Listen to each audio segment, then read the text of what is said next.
Thank you. Good afternoon, everyone. Thanks so much for joining us today. I'm happy to welcome you all to our first Nazariya event of the semester. As part of Ideas, this event is hosted by the Politics, Society and History Constellation. Nazariya is a critical dialogue series envisioned as a platform for nuanced and thought provoking conversations, challenging conventional narratives, and encouraging deeper engagement with pressing social, political, cultural, and economic questions. And joining us today in this conversation, we have Dr. Dhananjay Rai. Dr. Rai has done his PhD from JNU and currently teaches at the Department of Gandhian Thought and Peace Studies, Central University of Gujarat. He was also visiting faculty at the Center for the Study of Developing Societies, Delhi. Today, Dr. Rai will be speaking on Hind Swaraj, an outline of Gandhi's heterodoxy. This shall be an exciting experience for all of us as he will discuss Gandhi's Hind Swaraj as a philosophy proper, which contains the ideas of reconciliation and antagonism. He would explore the idea of Swaraj through its intertwined relationship with Satyagraha. This becomes all the more exciting as his recent works on Gandhi, Purna Swaraj, Constructive Program, Its Meaning and Place, and Debating Gandhi have explored Gandhian philosophy by critically reanalyzing their relevance to contemporary issues. So, without further delay, I would welcome Professor Dr. Rai, please.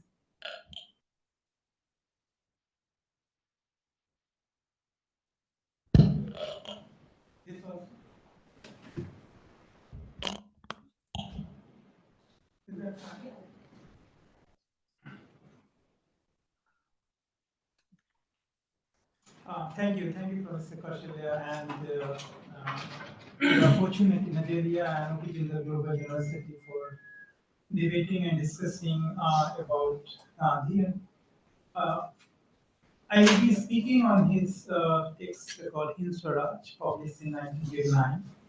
And but I think Gandhi has to be read in an intertwined manner.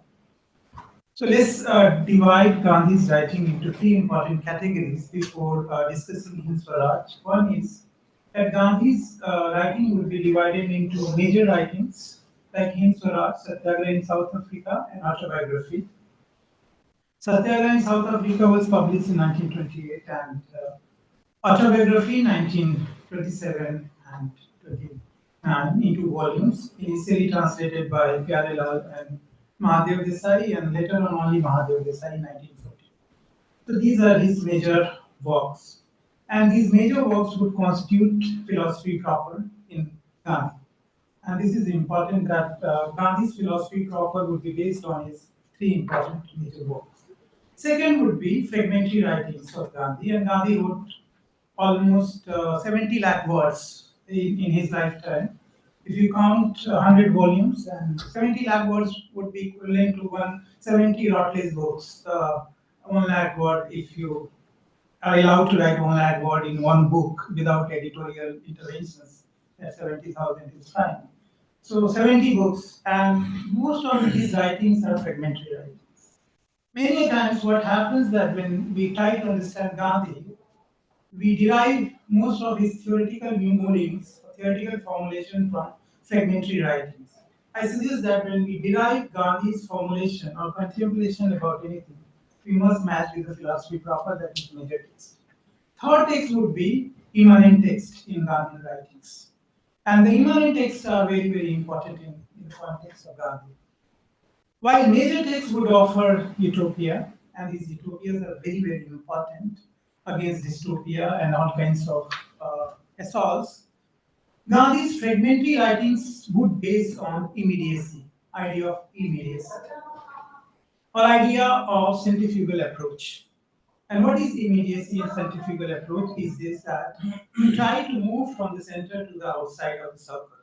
I mean, if you want to change the society, be with the society and then change. You can't change the society by keeping out yourself outside the society. I mean, that is rejected in immanent text. And some of his writings would be part of immanent text. One would be constructive program, its meaning and place. He took almost the 38 years of engagement is with constructive program. Gandhi outlined his constructive program in 1917 during Champaran Satyagraha. Until 1948, till his death, assassination, he wrote about constructive program. So constructive program was written in 41, 45, revised edition in 1948.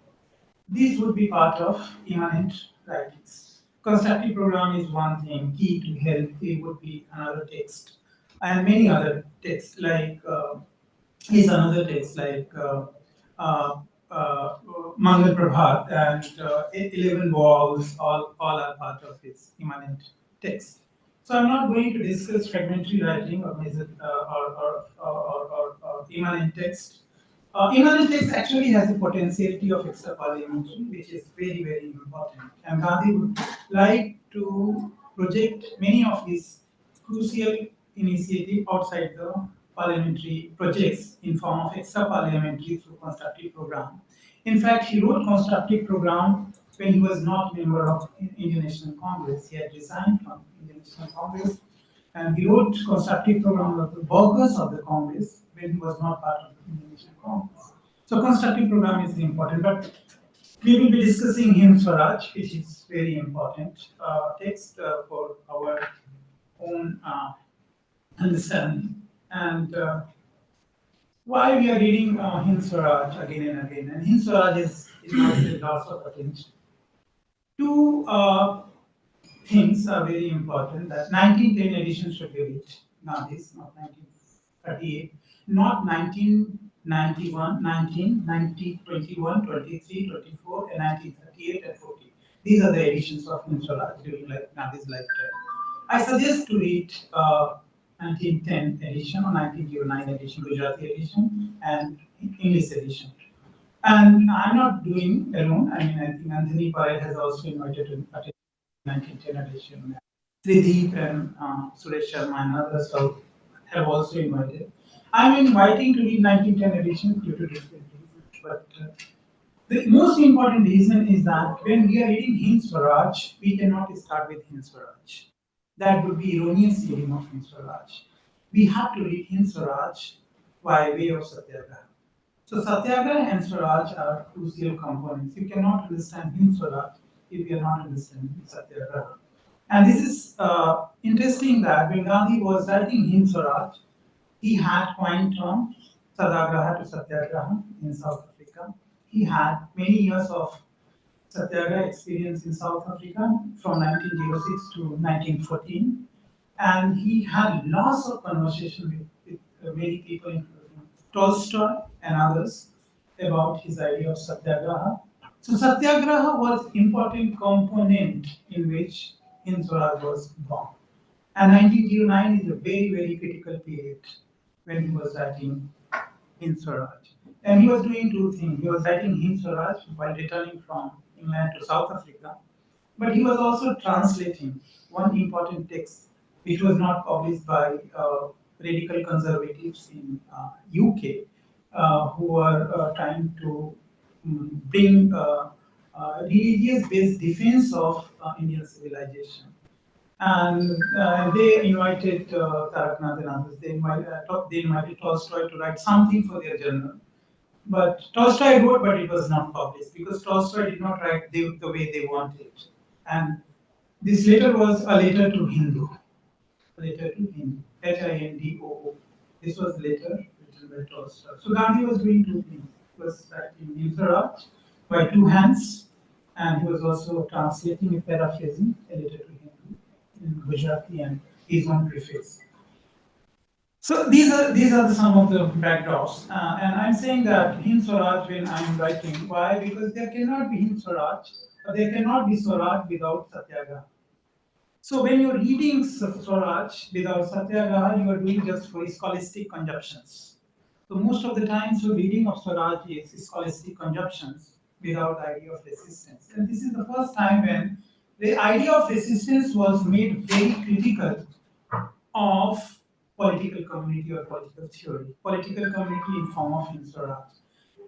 If you read 50 years down the line, 1971, in A Theory of Justice by John Rawls, you have civil disobedience, but don't have idea of resistance. So what had been done in political theory, in political community, and an idea of Swaraj that you envisage Swaraj, but there is no place for the resistance. So, if you read, and most of the Gandhi's text or Hind Swaraj has been written, read, consumed, circulated, advertised, championed without the idea of resistance or without the idea of satyagraha, which is actually erroneously. And interestingly, there is a one chapter in Hind Swaraj which is called Satyagraha in Gujarati edition and in Hindi edition. Gujarati edition 1909 and Hindi edition 1956, which had prefaced by Kaka Khalelkar. The chapter name was Satyagraha. In English edition, it is called passive resistance because the reader would be English and they would not understand what is Satyagraha. So the title was. Let me see. Sorry. Yeah, in Gujarati edition, it is Satyagraha. But actually, Gandhi mentioned about it because Gandhi invented the name of the Satyagraha after the passive resistance. Now, it was 1906 term in South Africa, and Mohanlal Gandhi coined the term Sadagraha. Gandhi did not choose Sadagraha because it was resembling kind of religious thing. So he used the term Satyagraha, Satya in a sense that essence, and the permanent essence in that sense. So in 1909, when he was writing Gujarati edition, he termed his chapter Satyagraha. 1910 edition of English has the passive resistance because he was addressing English readers. Because 1909 book was banned in India, and he immediately translated that book into English, but keeping Satyagraha into as a passive resistance. This is chronology from 1906 to 1909. But Hindi edition kept this name as it is, Satyagraha 1956, which has prefaced by Kaka Khalilkar. So this is why I'm saying that, and Gandhi makes and he distanced himself from the passive resistance. So this is I surprised that when Gandhi was making this conscious decision that he is not liking the term passive resistance. He need more than passive resistance. Why we was keeping a chapter in passive resistance in Hind Swaraj? I mean, this was the reason because English reader would not understand the term called satyagraha. So passive resistance is distance itself because in the idea of passive resistance there was no you had no concept of suffering. Second, there was no division between act and actor, and there would be a bravery and cowardliness. So Gandhi says that a satyagraha is a site of suffering. You make a difference between act and actor. You dislike act, not dislike actor. And here Gandhi will make that it is an act of supreme sacrifice, which is not in the case of passive resistance. And so this is the brief trajectory to understand Hind Swaraj. I call Hind Swaraj as a proper philosophy proper. And this philosophy proper has two important components. One is rejection principle, and second is alternative principle. So Gandhi's Hind Swaraj will have rejection principle and alternative principle. Rejection principle invites immediate attention due to the power of critique. So Gandhi's Hind Swaraj has the power of critique and relevance of criticism, the nature of substantive engagement and severity of pursuance and passionate polemics. So Hind Swaraj, if you read line by line and the reader and editors talk, is a complete polemic. I mean, on multiple occasions. So rejection principle becomes the core component in Hind Swaraj. I mean, most of the people of writing Hind Swaraj is a part of, in defense of indigenism, civilizational discourse, or many other things. I think we need to invite attention to alternative principle, not only rejection principle. Hind Swaraj has been celebrated as a rejection principle, but we should focus on alternative principle. And alternative principle lives after rejection principle. This is because alternative principle is not taken seriously. So alternative principle has been reduced into minor component in Hind Swaraj. Rejection principle has been made major component. So most of the time, reading of Hind Swaraj is rejection principle, which is a major component, and alternative principle has been rejected, which has become a minor. Not rejected, but people have not paid sufficient attention. So alternative principle becomes a minor component in this way. Minor, and since alternative is reduced into minor, this minor is also reduced into utopia. So Gandhi's alternative is utopia, which is likable but not achievable. So you're liking something, but it can't be achieved. Likeable but unachievable. So Hind Swaraj alternative is you like, but it's not possible to achieve whatever is there in Hind Swaraj. Rejection principle is endorsed for achieving inevitable rejection. Alternative principle is turned into rhetoric as likable but unachievable. So this is uh, kind of readings we have of Hind Swaraj. I suggest that when you mix Satyagraha with the Swaraj, the meaning will change. Complete meaning of Hind Swaraj will change if you bring Satyagraha as an important tool to understand Swaraj. I suggest that the story of Swaraj is embedded in the Satyagraha. Hind Swaraj, one of the major texts of M.K. Gandhi, was born out of thinking about Satyagraha and during the Satyagraha phase. It remains an invaluable source for understanding, forming, and actualizing the dialogical self.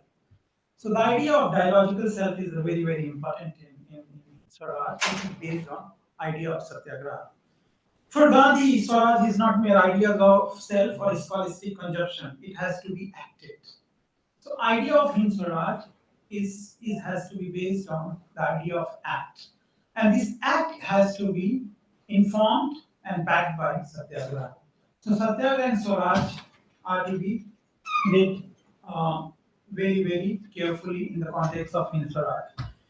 I think the anti-binary principle in Gandhi or Hind Swaraj, that there is an antithetical relationship between self and other. Self will not act against other, and other will be always part of the self. Is the antithetical principle in Hind Swaraj. It forms a collective self. So collective self, forming collective self is very, very important in the context of Hind Swaraj. And if we focus on the twin principles and if we combine twin principles like Swaraj and Satyagraha, we will have this conclusion. There cannot be Swaraj without Satyagraha, and Satyagraha cannot be without an interdependent political community. So Gandhi's idea of Swaraj is interdependent political community, which is not given as it is, which is not ipso facto, which will not come from vacuum, it has to be acted. And this idea of action is very, very important in Swaraj. If you look at the various debates in Constituent Assembly and post-Constituent Assembly debates in the context of Indian nation state, there was much unease about the idea of Satyagraha. Since we have achieved everything, Satyagraha is a relic of past. It has no place in modern nation and Indian democracy. So we started with this premise from 1947 onwards that we have democracy, but we don't need Satyagraha. Whereas in Gandhi, you can have actual democracy, then you have actual place of Satyagraha. So this divergence between Gandhi and the birth and the beginning of the democracy was actually separated with the idea of Satyagraha or civil disobedience or idea of resistance to unjust laws and rules and regulations. So I suggest that Swaraj is unthinkable without Satyagraha. Satyagraha is aimless without Swaraj. You cannot have Satyagraha without Swaraj. And Satyagraha is transformation and arrival. Transformation and actual living condition takes place by Satyagraha. In this, the victim and oppressor both transform. I mean, victim and oppressor both have to transform. It is not one has to transform. This is a very important addition, and this transformation leads to Swaraj in the context of Gandhi. Gandhi offers two categorical hints in this regard in Hind Swaraj and Satyagraha in South Africa, a text. These texts are living testimonies. In Hind Swaraj, Gandhi suggests that Satyagraha is a way to achieve Swaraj. Swaraj is a natural home rule. Satyagraha is the soul force, love force. Real home rule is self rule or self control. The way to it is passive resistance. Actually, Satyagraha. That is soul force or love force. In Satyagraha in South Africa, text written in 1928, he states that Hind Swaraj was written in order to demonstrate the sublimity of Satyagraha. That book is true measure of my faith in its efficacy. I was perfectly indifferent to numerical strength of the fighter on our side. So Gandhi's satyagraha is not based on majoritarianism, not the idea of that you have to have in. So Gandhi's idea of satyagraha is not empirical legitimacy as well, that you have a maximum number. And this idea of resistance is anti-utilitarian, that this resistance is successful only when you have a maximum happiness to the maximum number. You have a maximum happiness to the maximum number and you mobilize people. That is not Gandhi's idea of satyagraha. Gandhi's idea of satyagraha would be that you are fighting against the unjust system and unjust laws and models and many other things which we can discuss. So we need the hyphenated reading of Satyagraha and Swaraj. The hyphenated reading of Satyagraha and Swaraj is an antecedent for the utopiization of Swaraj. If you don't bring Satyagraha into Swaraj, Swaraj would possibly be transformed into utopia. And if you have to de-utopiatize or make de-utopia of Swaraj, bring back the significance of Satyagraha, which is the substantive aim of Swaraj. So Gandhi does not condone givenness in Swaraj. Swaraj will be achieved. I discussed this part. And Gandhi's Satyagraha is very different. And nearby terms are like nearby term would be Satya Dhriti, holding truth firmly. Satyanistha, absolute loyalty to truth. Satyavan, one who has or possesses truth. Or Sandhya, wedded to truth. These are the terms, but Gandhi's Satyagraha will be very, very different term from these terms. And Gandhi Swaraj, as the interdependent political community, has two transversal values. Two transversal values are very, very important. Which would go across border. One is there is an anti-binary principle. No us versus them. You don't have this that us versus them is not there. This is anti-binary. And there is a anti-lexical priority theorization. So Gandhi will have not this concept that there is any special community. So Gandhi's idea of Satyagraha and Gandhi's idea of Hind Swaraj will say that we don't have any special community. So since Gandhi will not have any special community, there is no hierarchy or superiority of communities, A over communities, B over community, B over community A. So what is hierarchy in Gandhi's truth and non-violence, which we will discuss later on. So these are the transversal values which will cut across border. And uh, and I suggest that 1910 edition we should read as a formative principle. Why I'm calling 1910 edition as a formative principle? Because in other editions, 1910 original forward has been removed.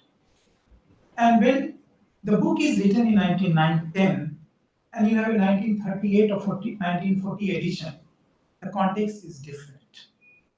So you cannot decontextualize the text as well. When the book is written in 1910 or 1909 and 1910, and when you're reading book of 1940 edition, you are decontextualizing the text, and it has its own consequences. And it would be very easy anyone to read Hind Swaraj of 1940 edition without Satyagraha. But 1910 edition will invite attention to the birth of Satyagraha, which also led to the formulation of Hind Swaraj. And Gandhi Hind Swaraj has a different Hind Swaraj. There was a prevalent term Hindvi Swaraj, which was also used in Shivaji. And there was another magazine published from Jaipur or Jodhpur, Hind Swaraj, before Gandhi's text Hind Swaraj. That text was also banned, which was a magazine from Jaipur and Jodhpur. But Hindvi Swaraj was a very important paraphrasing in some of the writings of V. Savarkar. But Gandhi makes significant departure of his Hind Swaraj from the idea of Hindvi Swaraj. Hindvi Swaraj was identitarian Swaraj based on territorializations. Gandhi's idea of Swaraj was deterritorializations and not based on identitarians. So this is a significant difference which was taking place in 1910. If you read 1940 edition, all these debates will not be there. That's why 1910 edition of Hind Swaraj should be read by us. I suggest that Satyagraha must be treated as Swaraj alter ego, which is important, and Gandhi's here I am going to discuss heterodoxy. So Gandhi heterodoxy makes alternative possible through principle of reconciliation and principle of antagonism. So Gandhi's proper philosophy proper has two important divisions. One is the principle of reconciliation and the principle of antagonism. What is principle of reconciliation? Gandhi was talking about a principle of reconciliation means that there should be reconciliation at the level of beings. So Gandhi was talking about that there should be a reconciliation at the level of beings, and this is important. And Gandhi is also talking about the principle of antagonism. What is happening that principle of reconciliation has given maximum importance. Principle of antagonism has not given significant attention. And here Gandhi's principle of reconciliation is interpreted many times in the context of new Vedantic philosophy, like Sankara to Vivekananda to Gandhi, in a sense that there is no difference between self and universe. This is the core of Vedantic philosophy, and Vivekananda twisted that self and universe are same, but there has to be some social action. You can't call everything as a Maya around us. All inequalities are not Maya. Maya is read by Vivekananda as ignorance. In original Sankara philosophy, Maya is treated as illusion, but Vivekananda calls Maya as ignorance.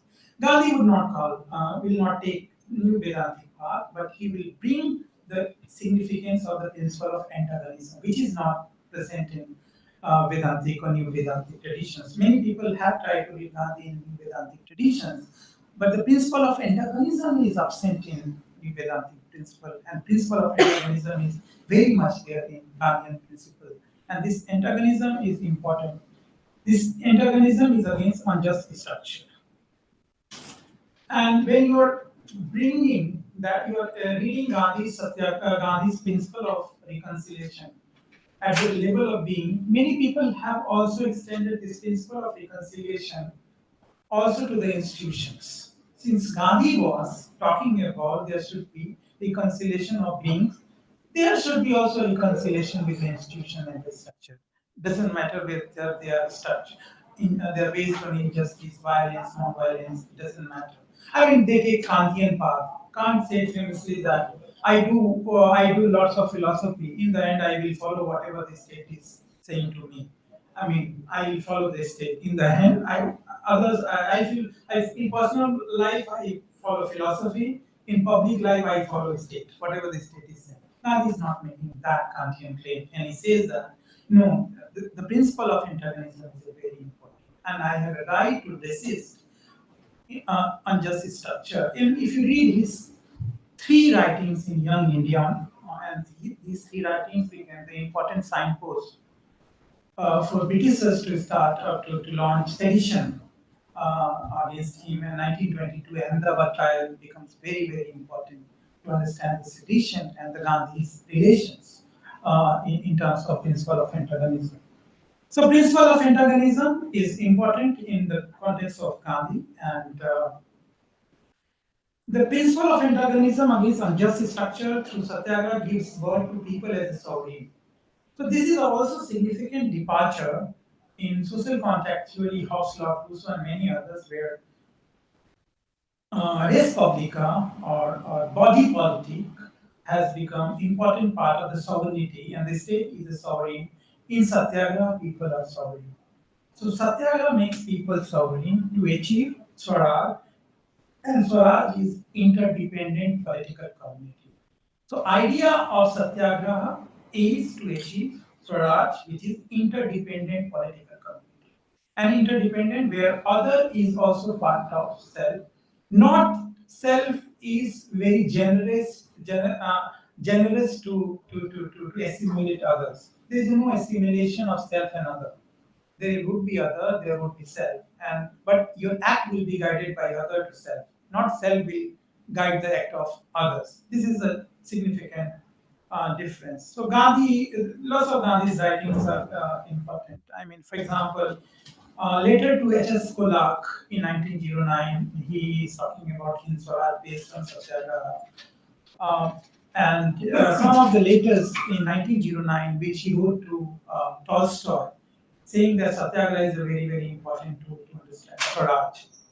So reading of Hind Swaraj is a very, very important, and there have been three readings in colonial period. Many people would say that Gandhi was very close to British Empire. They should read National Archives and comments on Gandhi by British Empire. They were actually very skeptical and brutal about Gandhi's philosophical and other positions.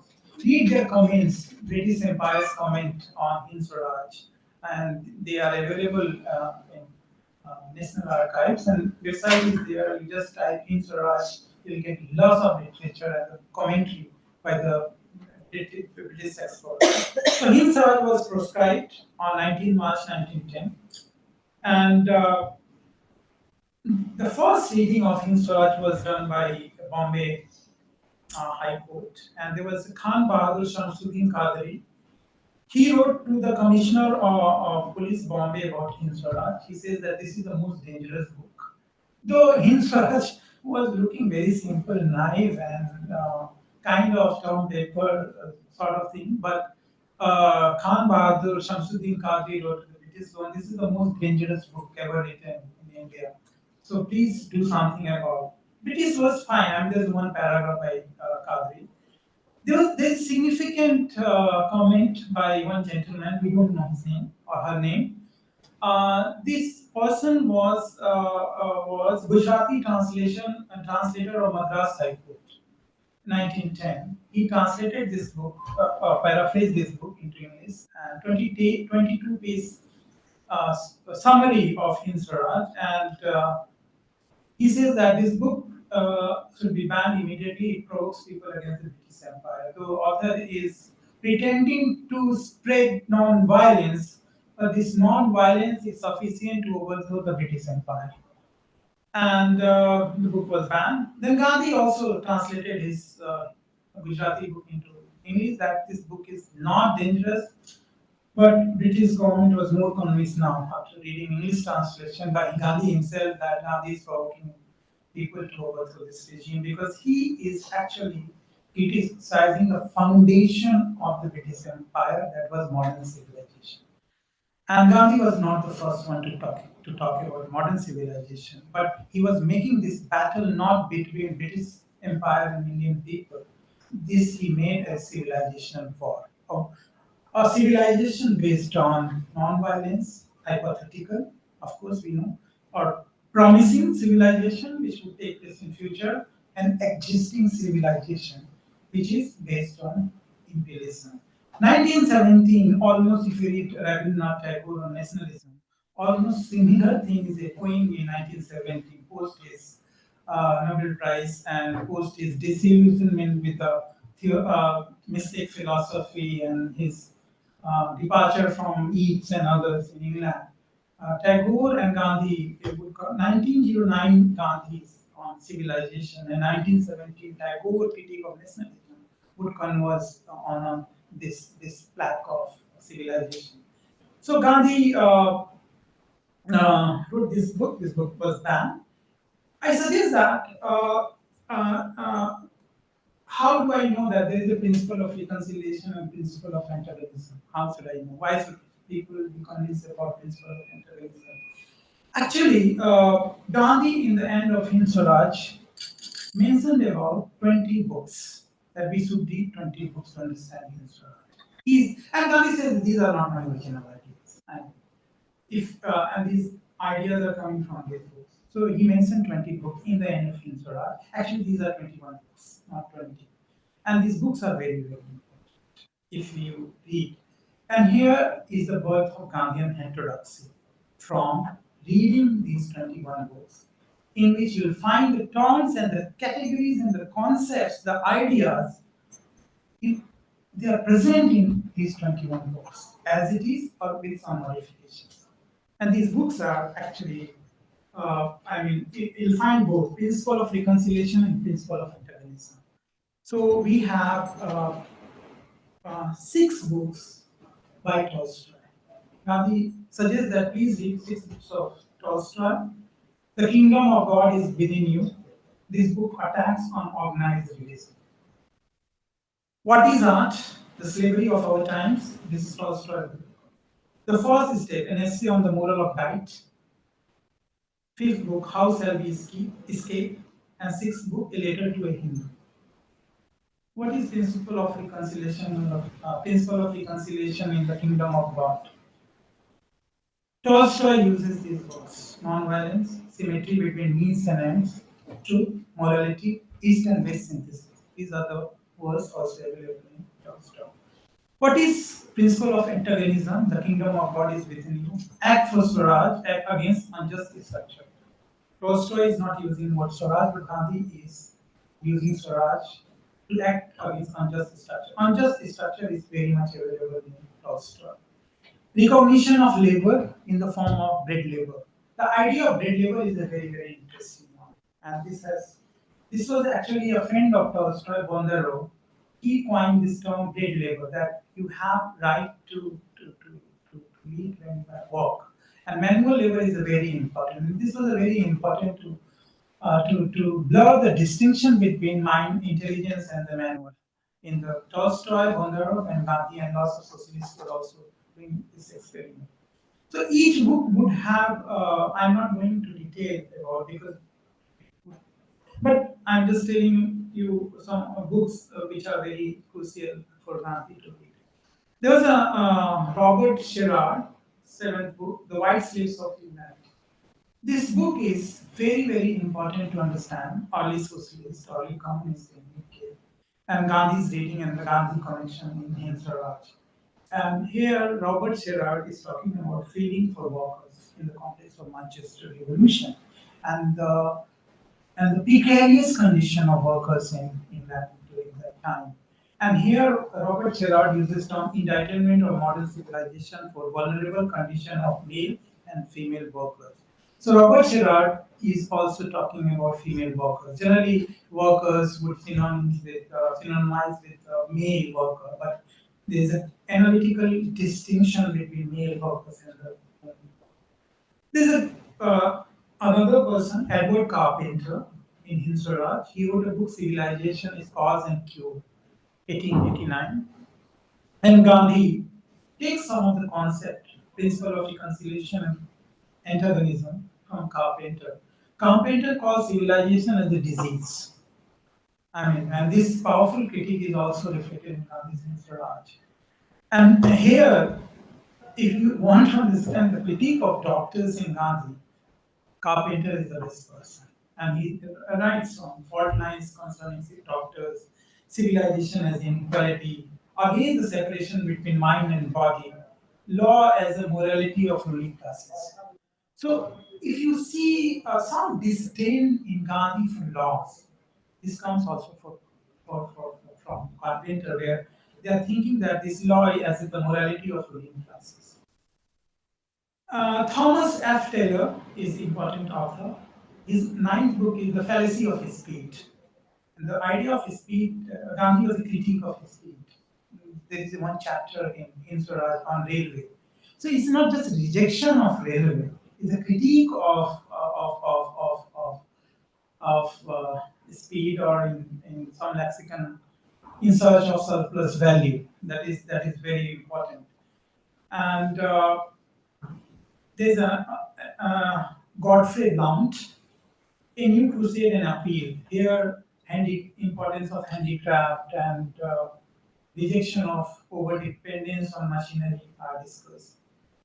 He liked 2 books of Thoreau, Henry David Thoreau, on the duty of civil disobedience and life without principle.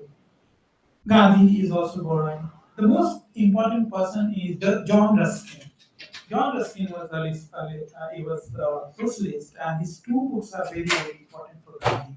One is Unto This Last, which Gandhi paraphrases as Sarvodaya. I mean, Gandhi wrote, translated Unto This Last as in, and here equality of all works. And there is no difference between work of carpenter or barber and intellectual. And this is coming from Ruskin. And Majini is an important figure in Gandhi and Indian national freedom struggle. Majini was read by everyone in the Indian context, and his one of the important work is Duties of Man, 1862. And Majini is a very, very important person to connect Gandhi and early tradition of Marx and Engels. And Majini was directly talking and reading, commenting, rejecting, appropriating, distancing, sometimes coming closer to these important writers or evolutionaries of Europe, Marx and Engels. Majini was focusing on working class and he led unification of Italy. Majini was also read by Savarkar in his own ways as a person of unity based on violence.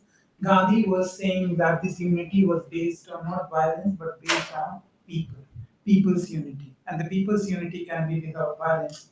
But there, so lots of interpretation about Majini. Two things were very very interesting in Indian national struggle. One was reading of Majini, and second was reading of Gita.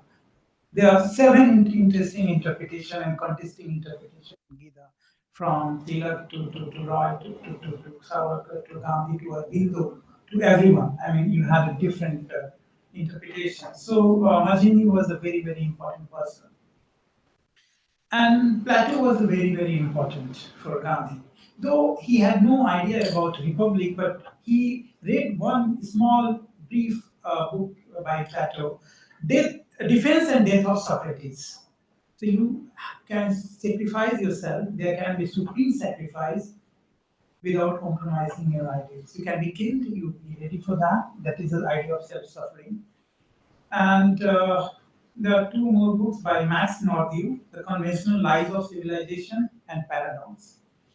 And he takes three books from Dadabhai Naoroji and R.C. Dutt.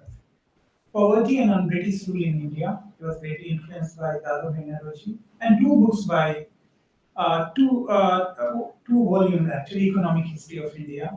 And one last book was Henry Summer Mining, Village Community in the Eastern Basin. So if you read all these 21 books to understand Hind Swaraj, you will have idea of reconciliation and you have idea of antagonism in Gandhi. I'll take just few seconds to understand what are the terminologies available in Gandhi's Hind Swaraj and various works, which I call principle of reconciliation. Like these terms are there. Non-violence, symmetry between means and ends, truth, morality, east and west synthesis, fellow feeling, dialogical self, acting as to conscience of truth, multi-religious pluralism, training for workers, health as unity, linking self and others, reconciliation between human and nature, linking logical and intellectual parts of human beings from emotional instinct, inclusion of other in our life, intertwined local relationship, country life and handicraft, conscientious individual, ethical life, moral freedom, many. I have identified almost 250 words in the principle of reconciliation. We can in the interesting is principle of antagonism, which has not invited attention. So what kind of antagonism Gandhi had, and what are evidences we have the principle of antagonism in Gandhi's idea of Swaraj? These are the he says that rejection of empiricist notion of pleasure. He rejected the lower laws. He rejected the idea of majoritarianism. He rejected the idea of majoritarianism led ethos-based parliament, Westminster, rejection of violence, rejection of competitive mechanical production, like there are ample words in Gandhi's principles of antagonism. And These are important ways to read Hind Swaraj. To understand Hind Swaraj, these 21 books are must. Reading Satyagraha is important. The greatest tragedy for Hind Swaraj would be to you start with Hind Swaraj and end with Hind Swaraj. You won't make much sense about Hind Swaraj because that would be a textual reading which is prevalent in political theory by Lewis Strauss and others. That text is a sufficient signpost of everything. No, text has incident and loss of history to understand text. So this is, if you read Satyagraha and Swaraj, there is a birth of sovereign, the idea of sovereign. Who is sovereign? Respublica or people?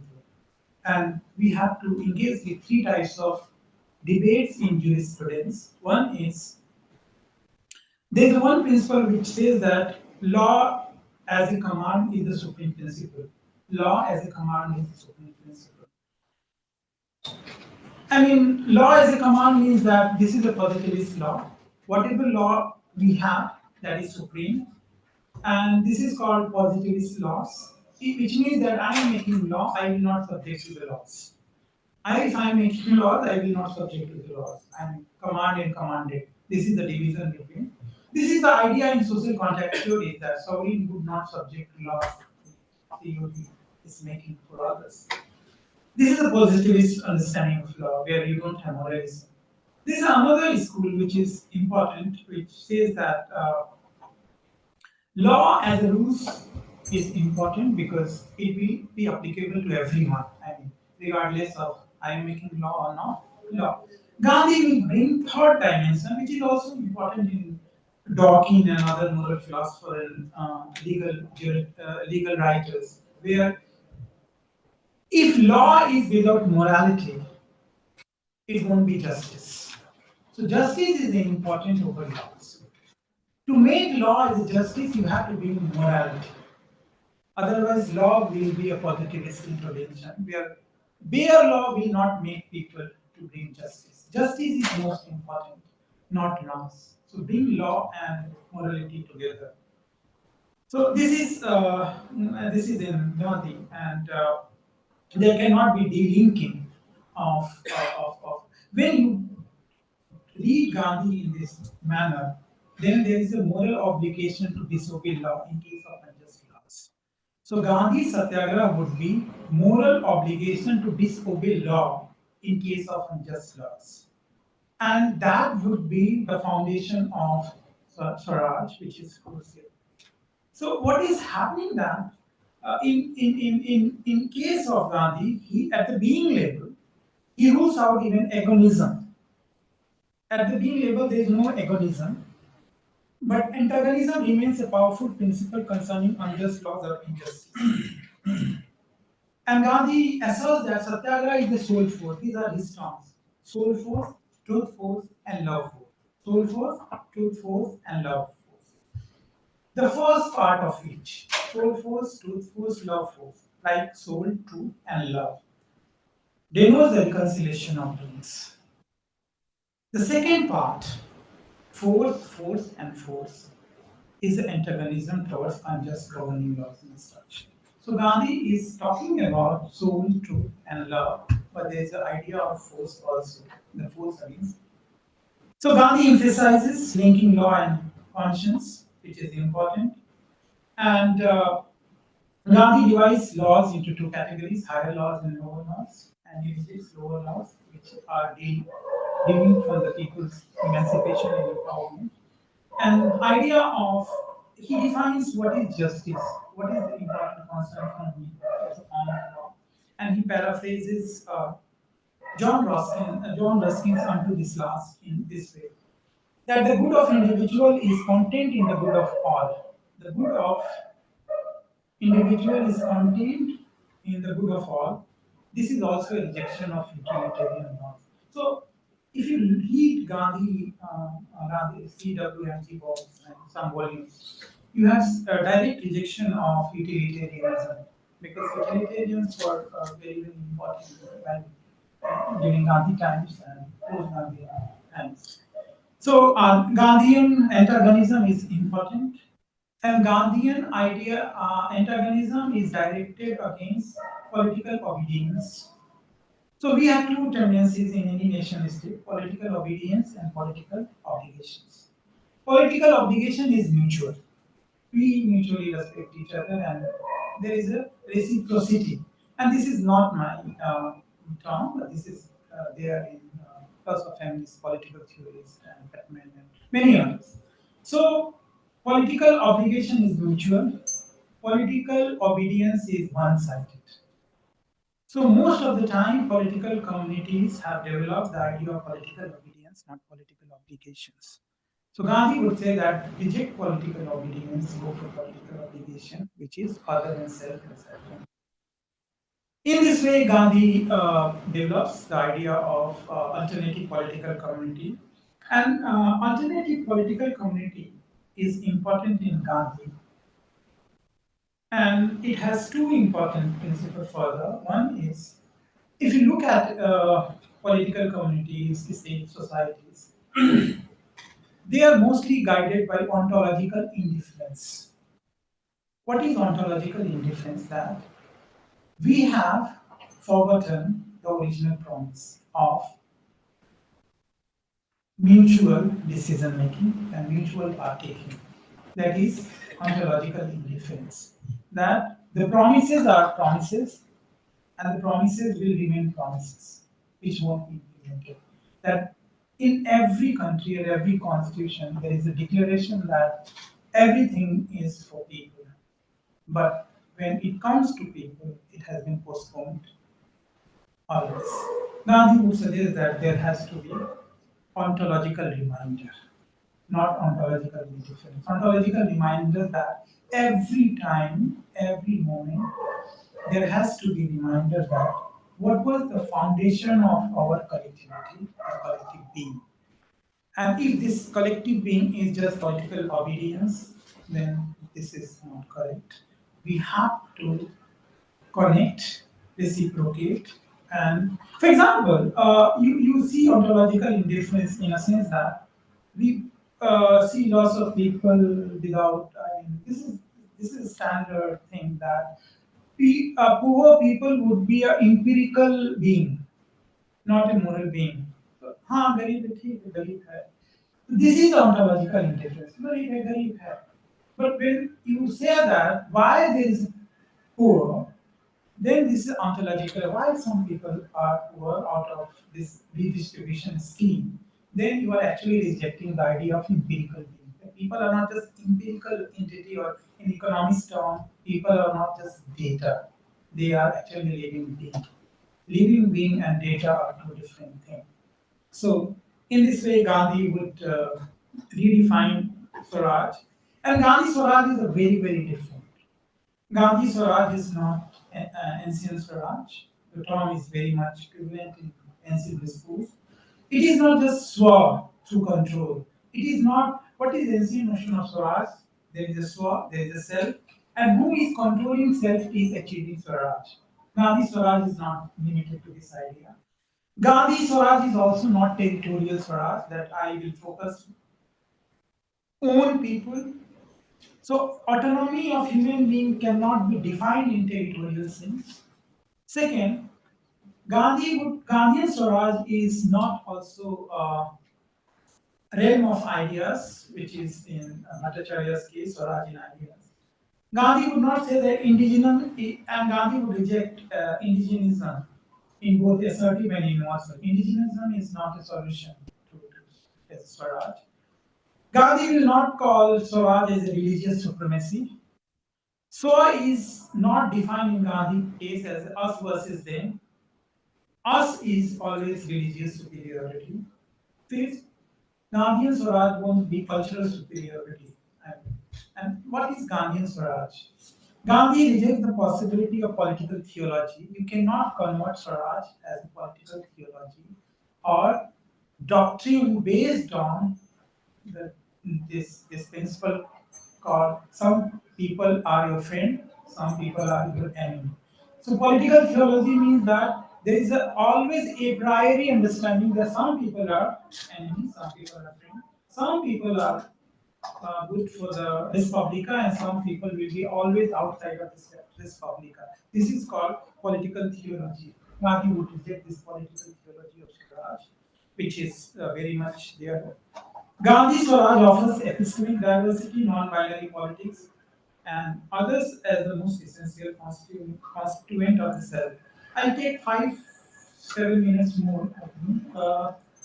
Yeah, to understand, this is the philosophical part of Gandhi, philosophy proper.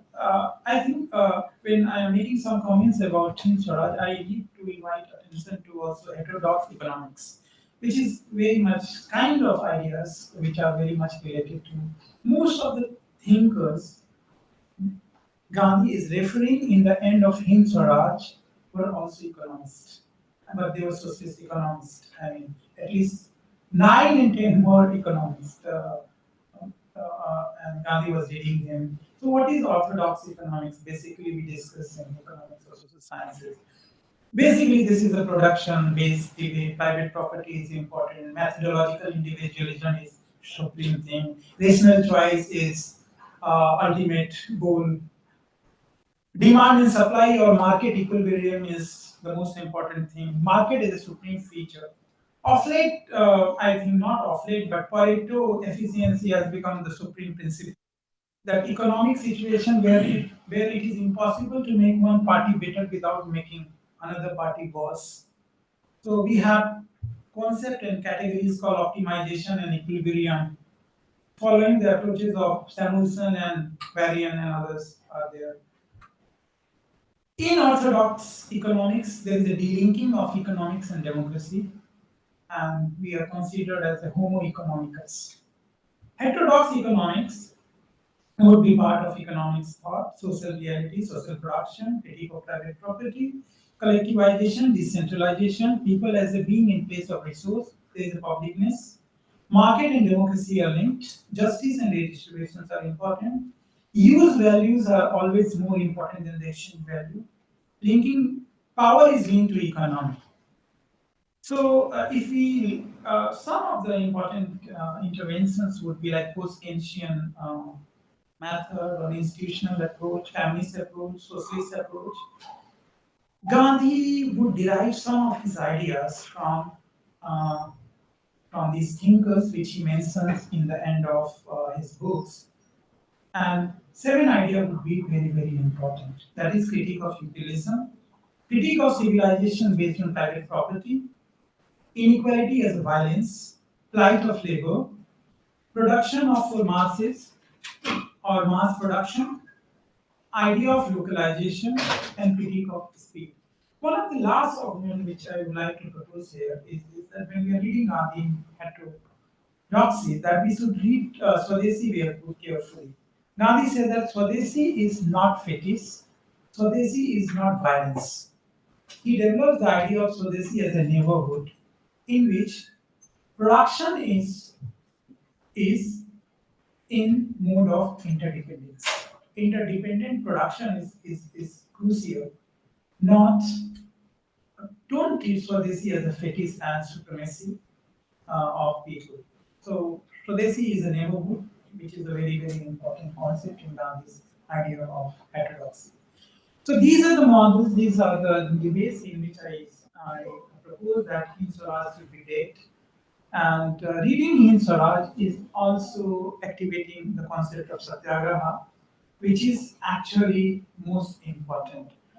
There cannot be static political community if you don't have dynamic idea of Satyagraha. And Satyagraha is always dynamic, which gives people voice to resist and change unjust structure and laws.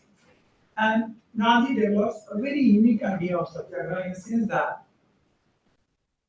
the distinction between act and actor. You dislike act, not you do not dislike actor.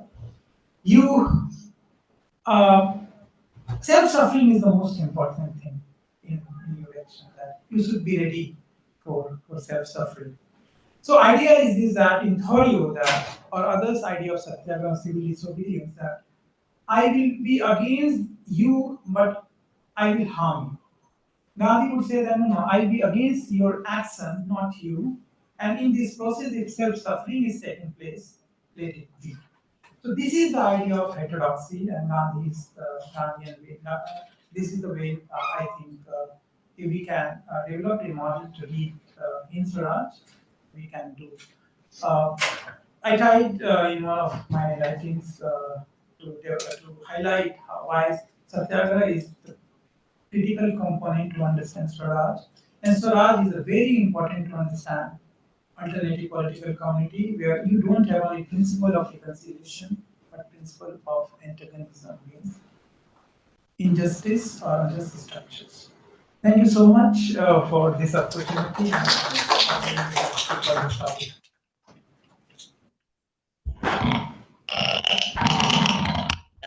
Thank you, sir. Thank you for this enriching talk. I think the best part of reading Gandhi today is to make ourselves uncomfortable. Uh, Uncomfortable and to problematize the ideas that are often considered given, to understand antagonism in terms of resistance, and that resistance can actually question the state and even oneself. Uh, yeah, I would like to open the floor for a question. We can have a brief discussion if anybody would like to. Thank you so much. A couple of points. One is, does Gandhi talk or mention about his thought process on caste system in Hind Swaraj? Because you say that he is against any kind of hierarchy. I mean, I may be off on a tangent in case I am trying to connect these two. But caste system does, give out a hierarchy. Or Gandhi's belief was that caste system is only, clarifying the occupational part in society and not to be strictly, and there is a mobility from one caste to another. Probably Gandhi also believed in that. Second is about reconciliation. Now, I mean, given my background, I study conflict and insurgencies. So, if you take the context of, say, what is happening in Chhattisgarh, Bastar, so had in case we go for a Gandhian option, to resolve the conflict, so would it be talking to the Maoist? Would it be, having patience and, trying to understand the structural root of the problem and then probably reaching out to a solution, which is an exercise of patience, and the state does not have that kind of a patience. Maybe that is the reason that Gandhi at that, in Swaraj at that time also was a likable text but not practical, as you said. So now in 2025, we probably have further distanced ourselves from Gandhian philosophies. And my last point is also about governance. Does he talk of decentralization, structure of governance in Hind Swaraj? Because Panchayati Raj and all those things were what Gandhi had advocated in his constructive program as well. Thank you so much. Shall we take the questions together? Yeah. Thank you for the really aspiring for me. And but actually, I may comment on some questions. Comments that firstly, as Gandhi, what's Gandhi? We must understand. Gandhi is not is unlike a human, unlike Plato or Aristotle or like John Locke. Gandhi is not a philosopher. Gandhi is not even a guru. Not even a guru. Guru means what? Actually, he focused on his own life. So he did what is his principle to life. But Gandhi is a politician. This is the most important thing when we understand Gandhi. That means what? That means actually even we mention Hind Swaraj. In Hind Swaraj, you must put into the context. That means another year of the when Gandhi was carrying out the Satyagraha in South Africa. So this I know that when Indians, like many of my friends, I'm a Gandhi scholar at the time. So many of my friends, some of my friends, he told me that every day he just read, he just reads like his Swaraj, just like Bible every day. But this is wrong. So Gandhi, so then we have to say that if Gandhi is a philosopher, then we will read his Swaraj as the best test of Gandhi. If Gandhi is not a philosopher, then there's not enough. We have to put it into the context, and we have to read almost Gandhi's words, and we have to read that of Gandhi, what he said according to the context at the time, then we understand what Gandhi is. And secondly, then we have to go to the detail, just as the question asked by you about how's Gandhi's opinion on caste, and also how Gandhi identified himself. So Gandhi also mentioned one thing: if I want to serve, because Gandhi is something like a cosmopolitan. So Gandhi said, if I have to serve people, then what should I people? I serve. He said, I will serve my neighbor, I will serve my country, and then I serve the whole world. So there's still some hierarchies and things like that. So then you have to go to the details about many topics to highlight how Gandhi with these kind of issues. Then we are able to understand what it is.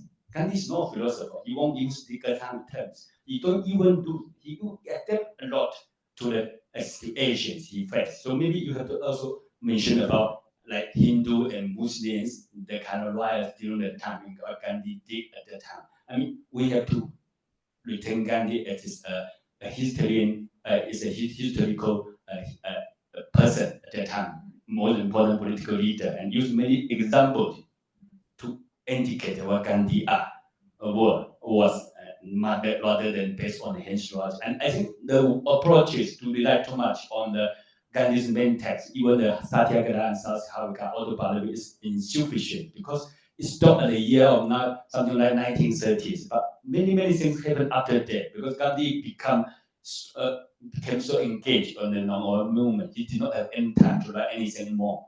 So actually, there another issue also arise due to there is the consistency of Gandhi. Yeah, there's the big issues there. So we have to be very careful when we want to the kind of the interpret Gandhi. That's the first comment. Second comment is there. I was ask you about one thing. Actually, there was because we want to discuss now. There's you very good core opinion from you. It is there about the kind of the Hind Swaraj is Satyagraha. Many people consider them separately. It is really good for you to bring them together to connect. If there's no Satyagraha, there is no Swaraj, no Swaraj. So Swaraj must achieve through the Hind Swaraj because the end is the goal. The goal is the means is the goal. The goal is the end is the means. The means is the end. So these things are same for Gandhi. Very important. But I will ask two questions for you. One it is the one of the issues we made that Indian did not go on the way what Gandhi expected.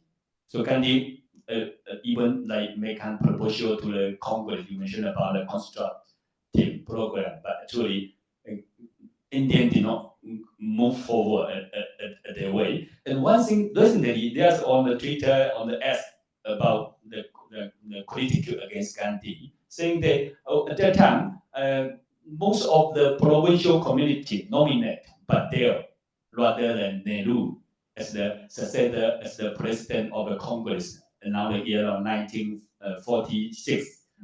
And that was really important because that means Patel could have been the prime minister instead of the Nehru. But Gandhi turned down the majority of the provincial community of the Congress. Instead, he nominated Nehru as his successor.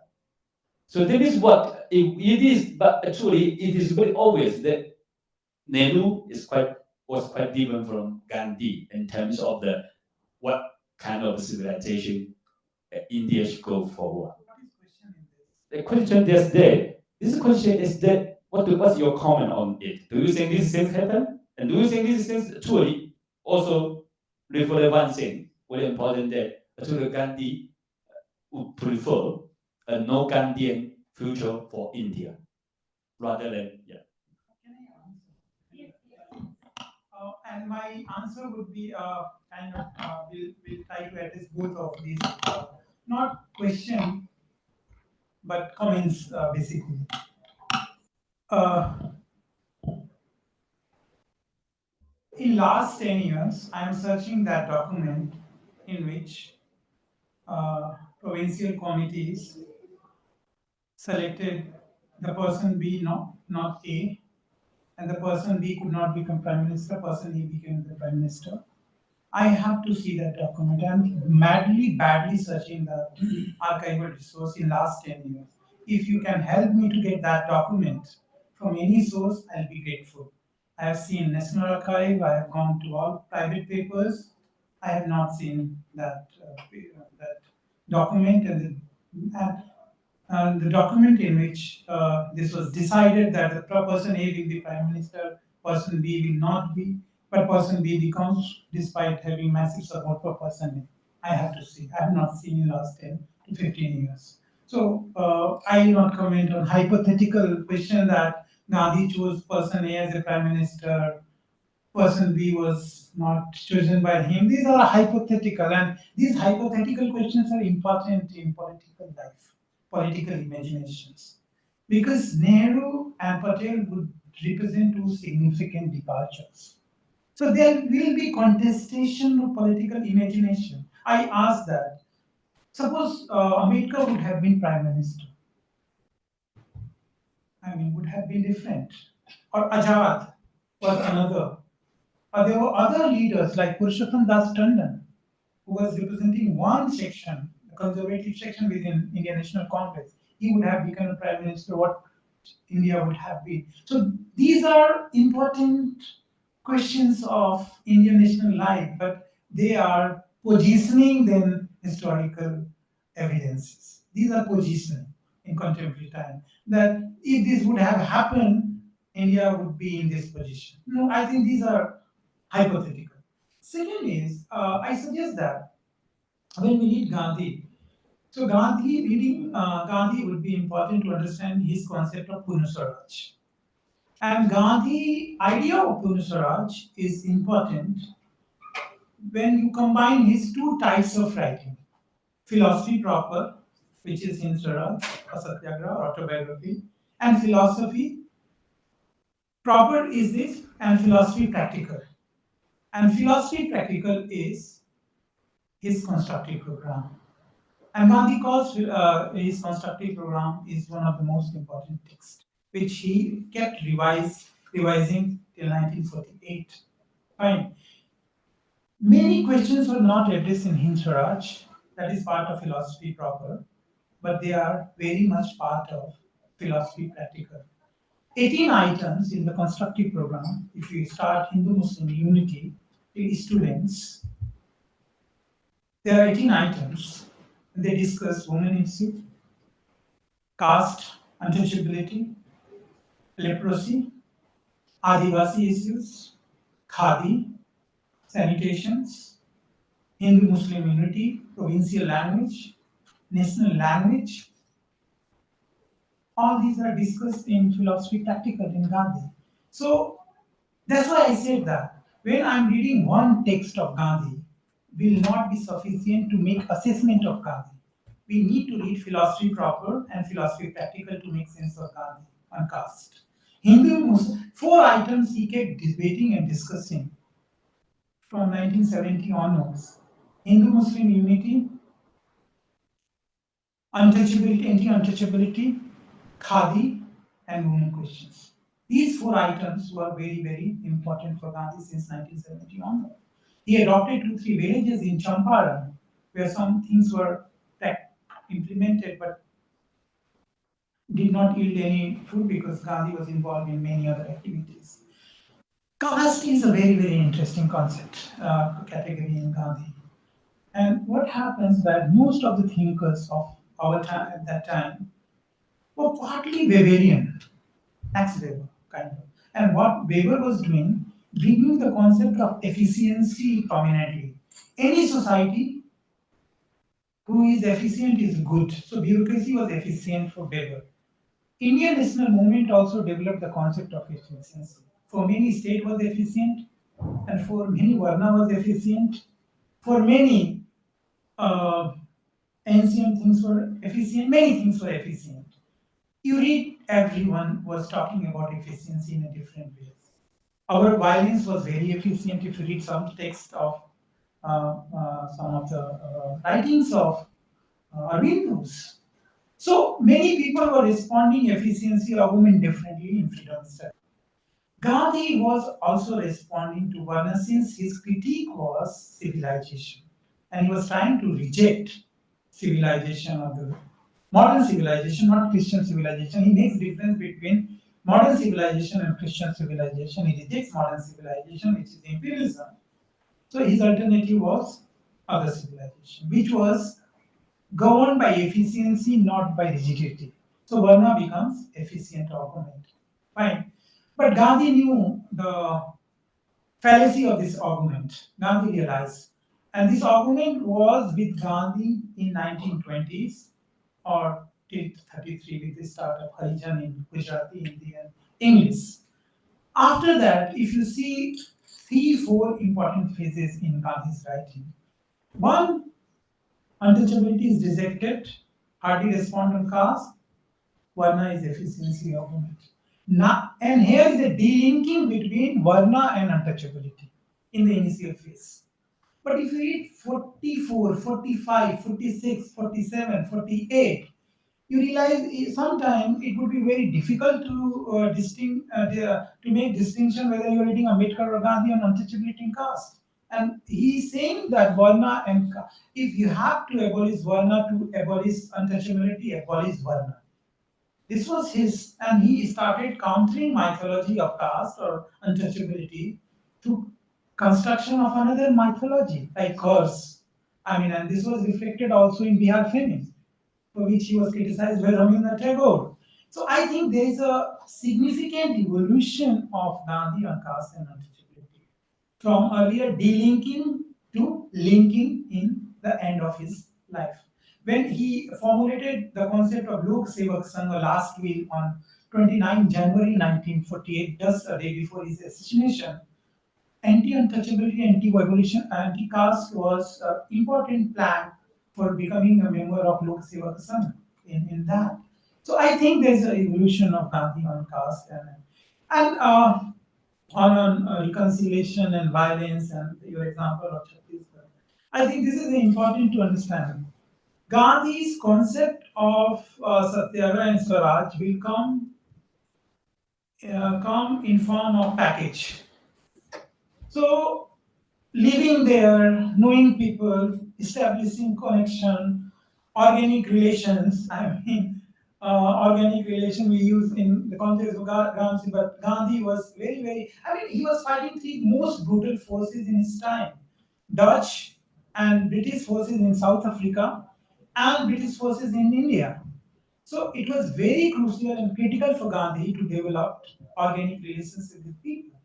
So organic relation, mobilization, formation of Natal Indian Congress, then the Satyagraha, these were taking place in years. And in these, Hindus, Muslims, Dalits, all religious people, people from Sri Lanka to China to Malaysia, Girmitia Mazdoors, endangered laborers from Bihar and UP, Gujaratis, all were participant as an important stakeholder. So it's a long-term process. What is happening in peace and reconciliation studies that peace or reconciliation is a mechanism to solve the problems. I mean, when the problem is structural, the solution cannot be non-structural. It has to be, we have to address the Root causes. And Gandhi is ready, says that you have to sacrifice your life also. So 30 January 1948 was not the first assassination attempt, and it was almost 10th assassination attempt from South Africa to India. So he survived 9 times, couldn't survive 10 times. So one should be ready for your political imagination, which he propagated. So I think peace and reconciliation in this way. Gandhi is a philosopher. I mean, there's an interesting piece by Akhil Dilrami, Gandhi is a philosopher. Gandhi is a philosopher. Very interesting piece. And I mean, one agree or disagree, but he says that Gandhi is a departure from Kantian philosopher because Gandhi suggests that, and in Kant and moral philosopher, you are taking morality to others. Gandhi was doing something different. What is good for me will be good for others. What is good for others will not good for me was not there in Gandhi. So Gandhi was transcending from moral philosophers like Kant in Akhil Dilrami reader because what is good for you will be good for me. I'll practice first. Before propagating anything to anyone, I have to practice myself first.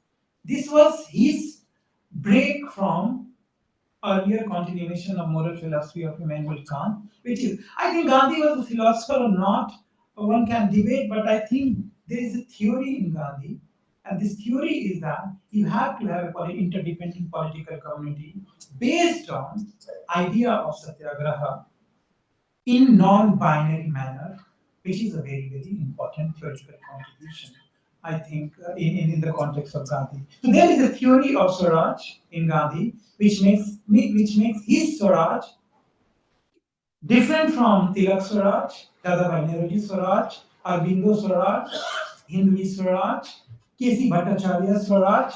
He develops his notion of Swaraj based on resistance in a non-binary manner. This is my position. Yeah.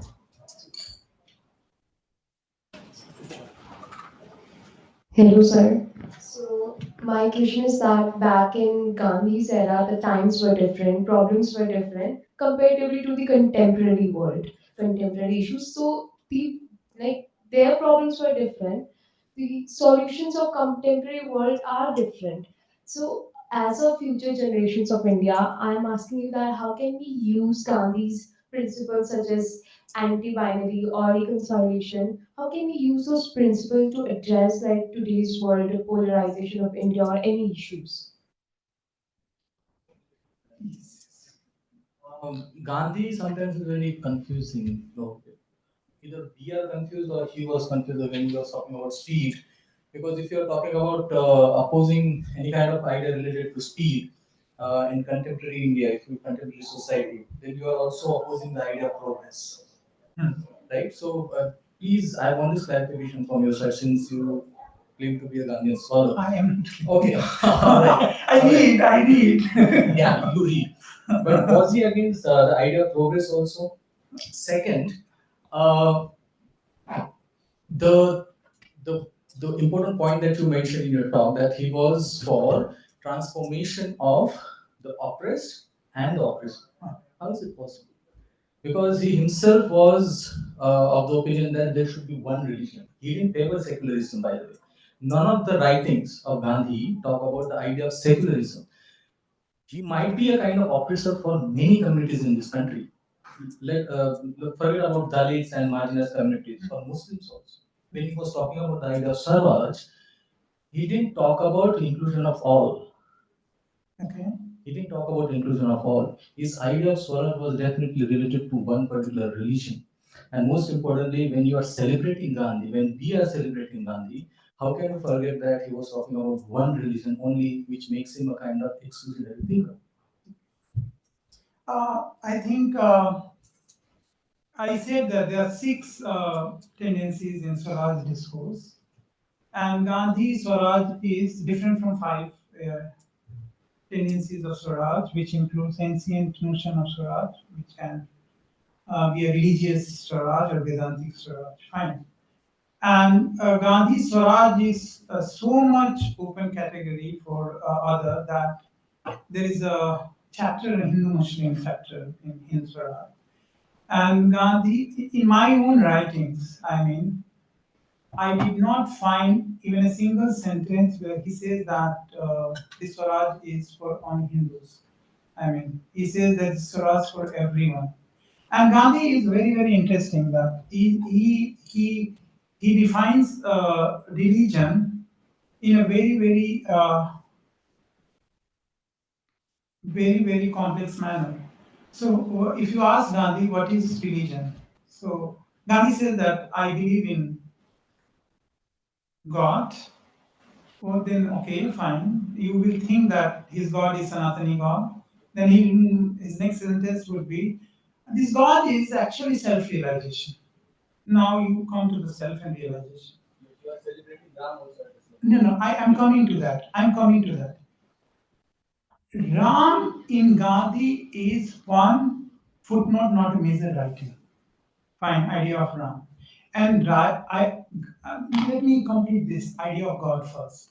So, God, the idea of God is self-realization in Gandhi, and this self-realization is not complete without other having in self. So, your God is having other in self is the self-realization that is God. for Gandhi. And this is evident in all his writings. Fine. This is there in everywhere. Initially, God was truth. Then to make it clear that it may create confusion, truth becomes his God in the later part of his life. Fine. Even in autobiography, this is clear transition for Gandhi. So Gandhi Swaraj is not for one religion, one community, and one ethnicity. Actually, his Swaraj is deterritorial Swaraj. He is not talking, he is not building his political community on the idea of nation. Nation was a very, very prevalent idea when Gandhi was writing. Nation. And but Gandhi avoided the term nation. He focused on Swaraj. And people become the center of this Swaraj. Now, come to this question. What was your question? Second one? Oppress and oppressor. This is interesting when you say that, and this is also highlighted by important Dalit theorists like D. Nagaraj, N. Nagaraj, and others. That this is an important contribution in Gandhi that he is seeking the transformation of both oppressed and oppressor together. For example, and this is akin to this argument that for example, this is argument against feminism that this is against male. Fine, feminism. You will see lots of things are coming that feminism is against male. There is a female chauvinism. Fine, female chauvinism in feminism. I mean, only female supremacy. But many feminists argue that when you are talking about feminism, you're also making male free from violence. It is not just female empowerment. You are making male free from violence. If you read Gandhi in this way, when you're talking about freedom for oppressed, actually you are also freeing oppressor from their practice of oppression. In this sense, both are intertwined. And this is a very important. It is not just I am making category A free from exploitation. So what I am doing, I'm also making category B, which is actually inflicting exploitation, free from violence. So one category can be non-violence, while oppressor cannot remain non. I mean, that category has to be also free from violence. In this case, Gandhi is talking about oppressor and oppressed must be free in the category of justice and the category of Swaraj. Fine. So I'm talking about women, and this is not possible if I'm not making male free from violence. And this is in constructive program. This is in, I mean, Gandhi's women position in 1920s and 30s are very different from his position and writing in the constructive program in 1941, 45, and 48, where he says that if you have to revolt, revolt against the male supremacy, but male supremacy has to be abandoned for the sake of violence. I mean, violence has no place. So in this way, oppressor, he was not saying that, oh, I will not do anything for oppressor, I am going to pursue I'm not going to anything for oppressed. I will go and convince oppressor. He was not saying this is a very simple reading. He was saying that this is our responsibility also to free category of oppressor free from violence, because they think that violence is natural and they can practice it in any form, anywhere. This has to be stopped. In this way, he was trying to link. This is my quick comments. Can I? Yeah, so okay. So in fact, I just would like to add one thing. There was an interview of Gandhi somewhere I read. So it was said that, okay, you are talking about land distribution, land inequality, and what if you are requesting to landlords that you redistribute the land? So of course, there's a high chance, there's a high possibility that they will not redistribute it. So how do you do that? So then he said that there's only one answer: Savai Bhumi Gopal. So basically, yeah. So then you can take other means. So that landlords actually don't have any right over land. Yes, exactly. So, yes, I wanted this secularism concept. I want to. This is my favorite one, so I would like to because This is also in concept Hindu-Muslim unity. I mean, more than anyone else, I mean, there would be 4 or 5 people. He spoke about Hindu-Muslim unity from the beginning. Now, Hindu-Muslim unity is the most important thing for Gandhi, for defining his philosophy, defining national flag, which he discussed in 1920s, defining national language and provincial language. He coined the term Hindustani, confluence of Hindi and Urdu. And this Hindi is not a non-Sanskritized Hindi, and Urdu is non-personalized Urdu. So if this is not secularism, what is secularism? And Gandhi's secularism is interesting one, which now political theorists are realizing that they did blunder. Indian secularism debate focused on the state and state laws. They thought that society will be communal and state will be secular, this will go. Gandhi did reverse thing. He says that secularization at the people level is the most important foundation. So what is his solution that makes society to live in each other's life? You don't need the theory of secularism at the state level. So you cannot, I mean, and this is a very interesting. What we expected in last many years? Let's have communal society and secular state. No, you cannot have communal society and secular state. One day both will converge. Gandhi says that let's have secularization of society. We don't need then secular state. We need a secularization of society in a sense that let's participate and respect in each other. An idea of conversion is important. Now, Gandhi is criticized that he opposed the idea of conversion. I mean, actually, he says that I oppose all forms of conversion. It means that if Hindu is converted into Muslim or Christian into converted into Hindu, I'll oppose this. Because Gandhi thought that all religions are equal. All religion, conversion will make one inferior, other superior. So let's be happy and fight for internal reforms. Fine, there can be lots of criticism in terms of choice and other things. But this idea that all religions are equal horizontally and vertically, and though he was in favor of mixing religion and politics, because he realized that politics is devoid of religion at the state level, but in society, everything is guided by religion. Fine. And this religion is based on the binaries, not anti-binary principle. So what kind of politics you have at the state level? That is very dangerous. So bridge this gap between the state and politics and redefine the idea of religion. That is self-realization. Other is part of yourself.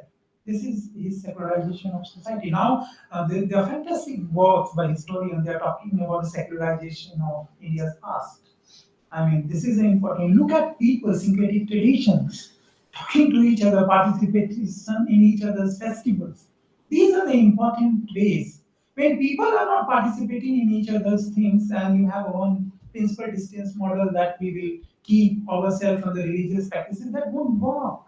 That won't work. People have to be uh, for each other at this level, at infrastructural level. That is my idea. One was one I'm forgetting. Yes, it's speed and progress. It is this is the idea of critique of speed is uh, comes from this socialist tradition, and if you read alternative to speed in lots of writings in 1950s and 60s in German and French and UK socialists, even capital you have the term motion, fine, for speed. And the motion is the core of capital. The capital will be dead without motion. Loosely, this motion was translated into speed by other thinkers. Loosely, motion was converted. And the idea of speed is not critique of uh, human evolution or human development. It is a critique of a system which is based on capital. Speed should be treated as a motion, which is core of capital. There won't be any capital if you stop speed. And he was reading these thinkers. Look at 21 thinkers. So Gandhi was not writing out of fantasy. I mean, when I was reading constructive program and doing work on that one, Swaraj, I mean, he was talking to everyone, best scientist, best bread maker of. He was talking Ellington. Ellington bread is the biggest bread in Europe. His honor was talking to Gandhi about multigrain. We are eating multigrain bread now. They were talking multigrain whole meal bread in 1920s. 1920, there was a concept multigrain bread, a whole meal bread, sanitations. So, I mean, he was reading Lancet journals to understand the concept of sanitations. So this is, I think, we need to explore more to understand his engagement with others. I say that reading any thinker is reading 200 thinkers. We can't read Gandhi without his critics. I mean, on woman question, on caste question, Gandhi is not Gandhi without Kamala Devi Chattopadhyay or Ambedkar. I mean, they force him to rethink on several of his assumptions. I mean, look at his engagement with Kamala Devi Chattopadhyay. Look at resolutions on economic and fundamental rights passed in 1929. And Gandhi was the only person who was participating in All India Women's Association conference, which was run by all women. They were, and here Gandhi was. This was drafted by All India Women's Association, and Nehru edited, and Gandhi approved it. This was the first time all kinds of rights were given to women, including maternity rights. Maternity leave was granted in resolution, which was unthinkable in the developed white colonies where even you had no franchise right to women. So these were the historical developments, these were the historical churnings and responses where Gandhi was one of the important anchors. So critics also made Gandhi what Gandhi was. Gandhi was not alone, I mean, in this process and so on, but his writings are sorry. No, not at all. Just a minor point. I mean, two of them rather. One is about him, secular or otherwise. He was proudly, claiming always that he is, a devout Hindu, believing in spiritualism, not ritualism. That is why he never visited a temple, if I am not wrong. Yes. Second is, if he is the greatest Hindu, he used to claim, the Muslim next to him, he wanted him to be the greatest Muslim as well. So that was the difference in approach. And second is his evolving stand on various issues, what you were mentioning. That's why he titled his autobiography biography as My Experiments with Truth. He himself used to say Yes. that don't hold me responsible after 20 years what I am saying today. True. So that way he was pretty flexible as well. True. So that was my point. True. And one interesting thing, in many writings, he says that I am devout Hindu and Sanatani. And if you just two lines after this line, he will say that I am the greatest Muslim, I am the greatest Christian, I am the greatest Jews. He will write in one sentence, he is the greatest of all. He says that because I have learned to respect each other.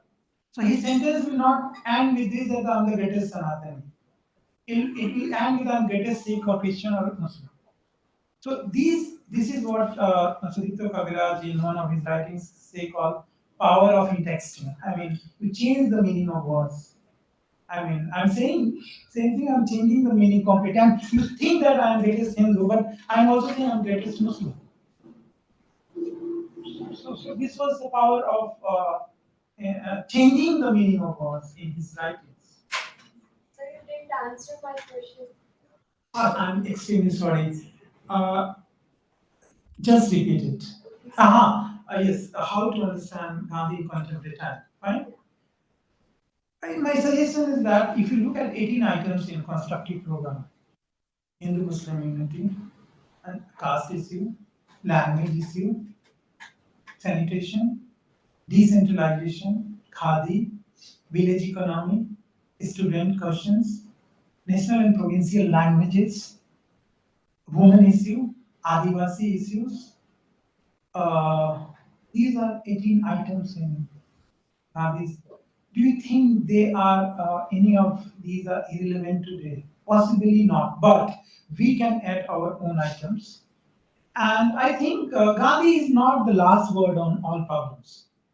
I mean, there are many scholars, theorists who have worked a lot. We can also we need to have collaborative scholarship. I mean, wherever one is lacking is fine. We can't have this hagiography of anyone that he's the first and the last on this topic. No. But there are certain things which are very, very important. And for example, so this is a neighborhood is a very, very interesting concept. And if you look at the idea of commune, what is the idea of commune? What is the self-production? A production for masses or mass production, the difference between these two categories. And if you look at the global inequality and income equality or wealth inequality globally, how do you understand this? Peace or non-violence. Now, this is the peace is it non-territorial. What is peace is non-territorial? Means peace cannot be based on territory. I mean, just peace will be decided by the law and order. Peace has to be at the level of people. And then when you recognize actually other as a part of your network.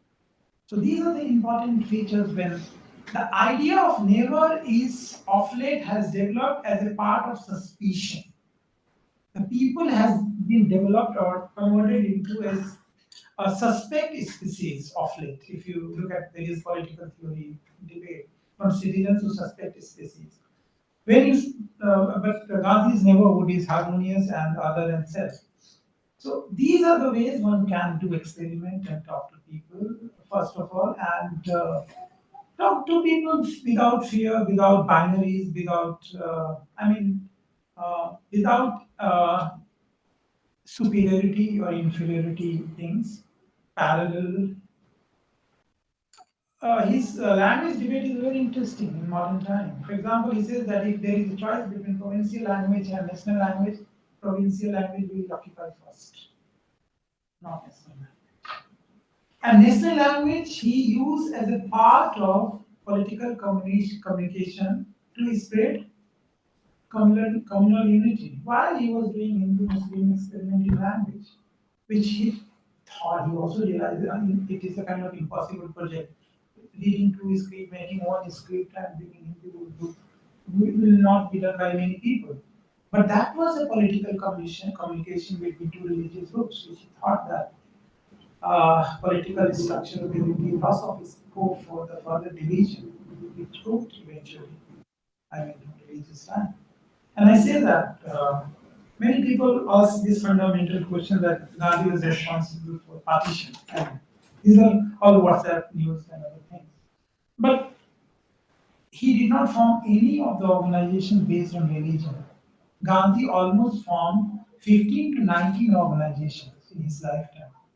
All India Weavers Conference, All India Khadi Association, Nai Talim, and then many literacy many associations were formed by Gandhi. Nai Talimi Sangh, but you don't have a single organization based on religion by Gandhi. He realized that no, we cannot have any organization based on religion. So, but if you look at the history of modern India, many religious organizations based on religion were started. People thought that the religion is an important part of their politics and the superiority. So, this way one can, I think, read Gandhi critically. Wherever is faulting, he's faulting. I mean, wherever he's improving, his improvement is also to critics. I mean, not he was changing. People are also forcing him to change. Yeah. Okay, so I think we can. It's really nice question answer session. So on this note, we can end and maybe with a promise to read more. Okay, yes, and think more. Thank you, sir. Before we go, we have a small token.